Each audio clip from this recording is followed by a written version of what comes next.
Okay, so we're going to go ahead and continue on with this unit, Unit 5, which is probability and probability distributions. So we're looking at Chapter 15, which are about random variables. Now, a random variable just is basically a numeric value that's based on the outcome of an event. Okay, so we basically use capital letters to denote random variables like capital X, capital Y, capital Z. Right, so an example of a scenario where a random variable would come in handy would be tossing a coin 3 times and recording the number of heads. All right, and so in this case, I'm going to let X be the number of heads, and the values that X can take are 0, 1, 2, or 3, meaning I can get 0 heads, 1 head, 2 heads, or 3 heads when I toss that coin 3 times. Now we have just learned probability, right? So in probability notation, I would be writing this like a probability of X is equal to 0. And so when I see a probability of X equals to 0, right, X, the random variable, is standing for the number of heads, so I'm asking essentially what is the probability of getting 0 heads when I toss a coin 3 times. Okay. Another example of a random variable is the outcomes after rolling a die, right? So in this case, I can let Y equal the outcomes of a die roll. All right, and so Y can equal getting a 1, Y can equal 2, Y can equal 3, etc.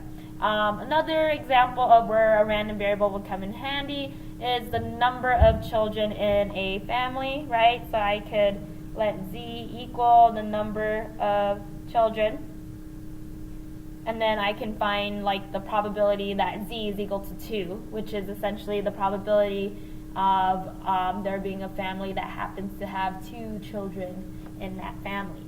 Now there are 2 types of random variables. So we have discrete random variables and we have continuous random variables. Now discrete random variables, you can list all the outcomes. So that's going to be the main distinction. Okay, so if I think about tossing a coin 3 times and recording the number of heads, then either I get none or I get 1, 2, or 3. That's discrete because I can actually tell you what all the possible outcomes are going to be. Right? Now, all the 3 that we had above, right, these are all discrete. Now, continuous random variables, I am just going to draw a little arrow here.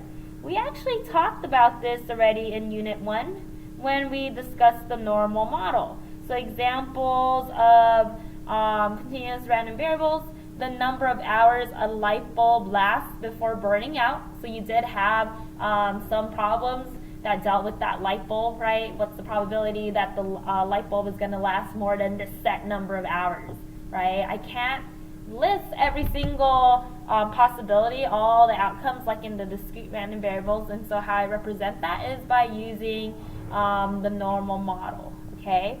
Now the distribution and the function, right? So when for discrete variables, we make a probability model that looks like this table. So we'll talk more about what this table is going to look like when we get into the examples. And then we could also draw this out by using a histogram. So we can make a probability histogram where we have all the outcomes as a bin, and then from there we have the probabilities of that particular outcome happening. Now for the continuous distribution, we are using a normal distribution or a uniform distribution, and basically what that's going to look like is a curve, right? So for the normal model, we use the normal curve, and then this is how we map out what that distribution looks like, right? Because we use the mean, and then we use the standard deviation to be able to make the rest of the model. Okay, so that's if our continuous distribution is following a normal model. Now, properties of the distributions, right? So this probability model, right, is mapping out all the outcomes, and we know from the basic probability rules that all possible outcomes in your sample space have to sum up to 1. The other thing, all of these outcomes are mutually exclusive or disjoint. All right, so we just have to get the different probabilities and add them if we wanted to find different unions.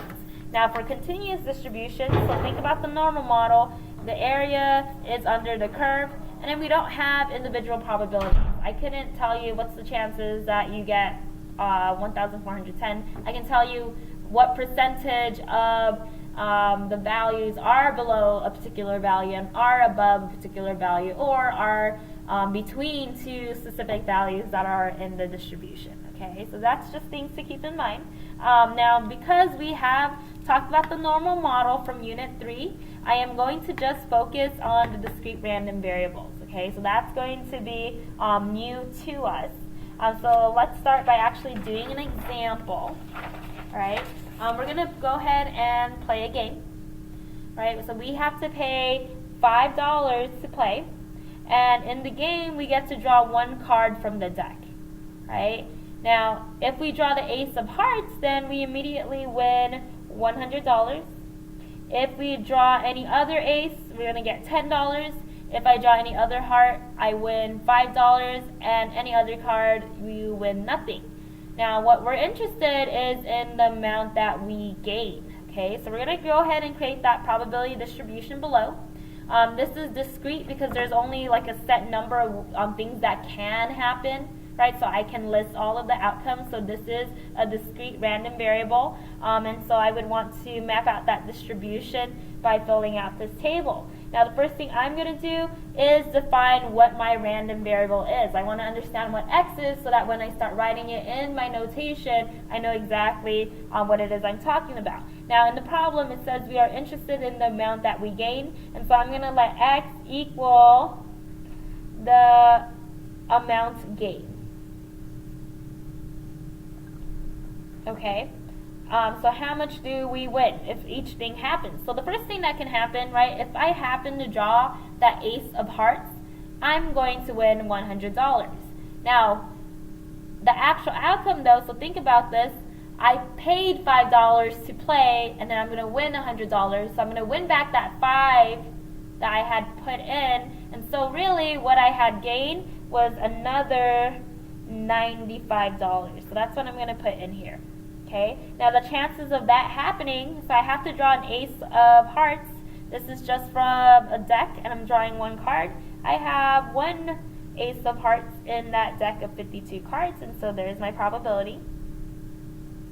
Now the next thing that can happen, so if we draw any other ace, then we could win $10. Now winning $10, and we paid $5 to play, that means that we would gain $5, right? And then any other ace, so the chances of that happening, so there's 3 other aces in that deck, so we have 3 out of 52 chance of that occurring. Now this says that if we draw any other hearts, we are going to win $5. So any other heart will win $5. Well, I paid $5 to play, I win back $5, I basically just broke even, and so at that point the amount that I gained would be $0. Now we had already gotten the ace of heart cards, that's taken care of, and so the chances of getting any other heart card is going to be 12 out of 52, right? And then it tells us that any other card we win nothing. Winning nothing means that our gain is a loss of $5, so I'm going to put negative $5 here. Now all of these, right, that's all the things that can happen, and so if I add these together and subtract it from 1 to find the complement, I find that there's a 36 out of 52 chance that I am going to win nothing. Now just looking at this odds, this game is just not very smart to play because you don't really have a shot at winning, right? Like there's more than a 50% chance that you're going to just lose the $5 you put into play, all right? Now I have my probability distribution mapped out. I'm going to go ahead and answer these different questions. So part B, what is the chance that you go home with at least some money? I don't go home with any money here, okay, because I break even. You guys understand that? I'm breaking even here, and then I lost money here. So these are the only 2 scenarios where I go home with at least some money. And so based off this probability distribution, the probability that I'm looking for is the chances that I happen to go home with at least, so let me rewrite that. So the probability that I go home with at least $5, right? Because I can't go home with anything less if I'm trying to win some money. Okay, so how I'm going to do that, so we said that these were disjoint events, and so it either happens here and here, right? And so basically I'm just going to add 3 over 52, so that's when I get $5 plus that time that I can get the $95, and then we're at 4 over 52. Okay. C, this is asking us what's the chance that you win at least $10, so the probability that we're going to win at least $10. Right now, again, this is a discrete random variable. These are the only 4 things that can happen. In terms of me winning money, I can win $5, and then the next thing I can get is $95, right? And so this question, based off how we mapped out our outcomes, is equivalent to saying, what is the chances that I just win that $95, because that's the only option I have if I want to get at least $10, and that probability is just 1 out of 52. Okay. D, what is the probability of not gaining any money? Not gaining, right? So that starts here. When I just break even, I didn't gain anything, and then I also lost here, so that's me not gaining. Okay, so I want the probability that I do not gain anything. So 0 or less, that's losing. That's going to be me adding these 2 together. So 12 over 52 plus 36 over 52, and then our probability is 48 over 52. Okay. Now this probability distribution table just has proven to us how useful it is, so that we can find different unions of scenarios that we want, right? And now we have to just understand the problem and understand what the possible outcomes are to be able to figure out the probabilities. Okay, so within a probability distribution, we are able to find the mean, okay? Now mean, I'm going to write this out, is the average gain or average result of one trial or play, etc. It just depends on what the scenario is, okay? The notation for that is the mean, right? That's the symbol for mean, mu. And our random variable, so if our random variable was x, right? So I would say the mu of x. And then that's also written as the expected value. Okay, so that's also written as the expected value. And so the expected value, right, so that's e of x, that's the value we're going to expect to get if we played the game many, many, many, many times, aka this is going to be the theoretical long run average. Okay, so we're going to just look at how you would be able to calculate that and then put it back in the context of a problem, right? So how much we expect to get on average per game.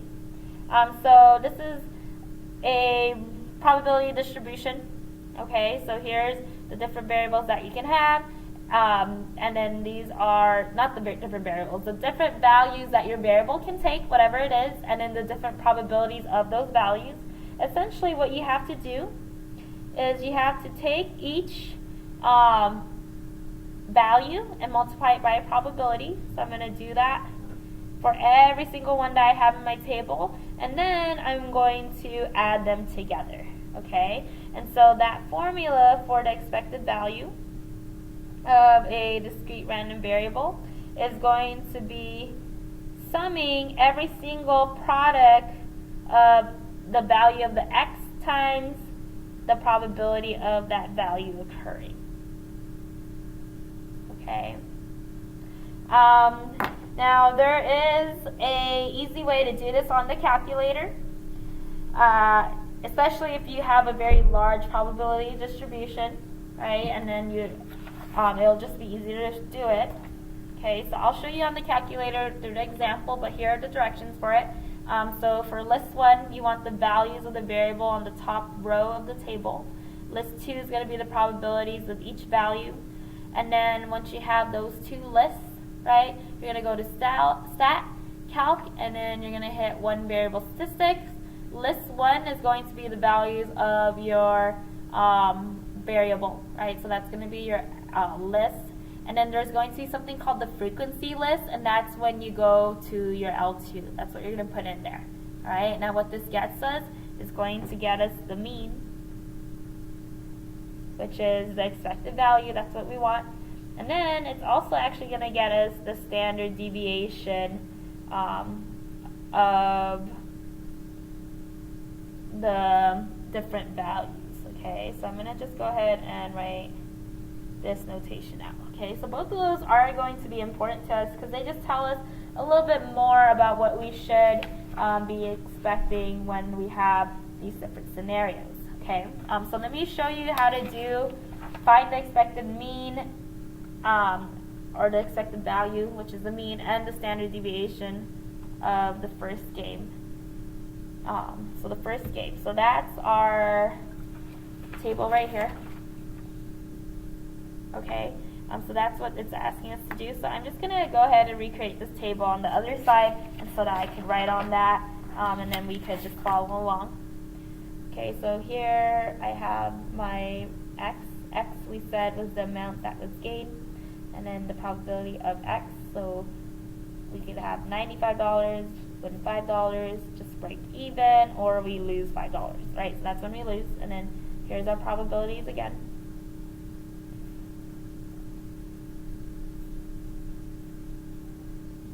Okay, now if we're going to do this by hand, our formula for the expected value of x, so the expected amount that we think we're going to gain, right? So think about again what you define x to be, is going to be the sum of every x value times the probability of that particular x value. Okay, so if I write this out, I'm saying take this, right? So I'm going to put this in marker. I'm going to take these, multiply them each other. Take these, multiply them with each other. Take these, multiply them with each other. Take these and multiply them with each other. Then I'm going to add that together. And so what that looks like, right, because that's what that formula is telling us, what that looks like is I'm going to go ahead and have 95 times 1 over 52 plus 5 times 3 over 52, right? So I'm multiplying, multiplying, multiplying, multiplying, and then I'm going to add them together, plus 0 times 12 over 52, and then we have plus negative 5 times 36 over 52. Okay, now when you punch that all into the calculator, what you're going to end up with, let's see, so this is going to equal negative $1.34, and well, $1 and then 3.346 cents. Okay, negative, right? And so what this is saying, so let me interpret this for you. What this is saying is that if we were going to play this game many, many, many times, the one that we described all the way back in example 1, on average, we are expecting to gain negative 1.34, right? Meaning that on average, we are expected to lose money with this game. And that's something that we had observed when we made our probabilities. We saw that we were losing $5. It seemed like we're losing $5 a lot more times because this probability was definitely more than half, right? So this game is not something that we would want to play because we're not winning anything from there. Okay, now I want to show you how to do this on the calculator, and then when you get a chance to be on the calculator, you would like to just play around with it, make sure that you can do it, right? Because it's just easier to have the calculator do all the math for you. So I have things in this list, so I'm just going to go ahead and clear it out. Okay, so in list 1, I'm going to put, right, the values of the variables, so the top row of my table. So I have gaining $95, gaining $5, gaining $0, and gaining negative $5, which is just losing $5. And then I'm going to go ahead and put in each of my probabilities in list 2, so that's 1 over 52. 3 over 52, 12 over 52, and then we have 36 over 52. Okay, now I have that in here and that in here. I am ready to go to my next step, which is to hit stat. So I'll hit stat, go to calc, and then I want to select one variable statistics. So my list 1, right, is going to be the values of the variable, and then I want my frequency list. So I'm going to go over here, make sure my frequency list is list 2, and I'm going to go ahead and hit calculate. And then what you see, right, the mean is that negative 1.346. Okay, so that's telling us that on average, if we play this game many, many times, we are expected to gain negative $1.35. Okay, now the standard deviation is written out for us. Let's see. So our standard deviation is 13.28. So I'm going to go ahead and write that down, right? The standard deviation has a very, very ugly formula that I showed you. Never want to calculate that by hand, so we're going to just go ahead and use the calculator to be able to give it to us. Okay, so we just want to be able to find it for now, and we'll talk more about why that standard deviation is important to us. Okay, so let's do another example. So here, right, example 2, what is the mean expected value and the standard deviation? And so again, according to the formula for the expected mean of a discrete probability of discrete random variable, right? So when we can map out the probability distribution in a table, I am going to take each x value and multiply it by its probability.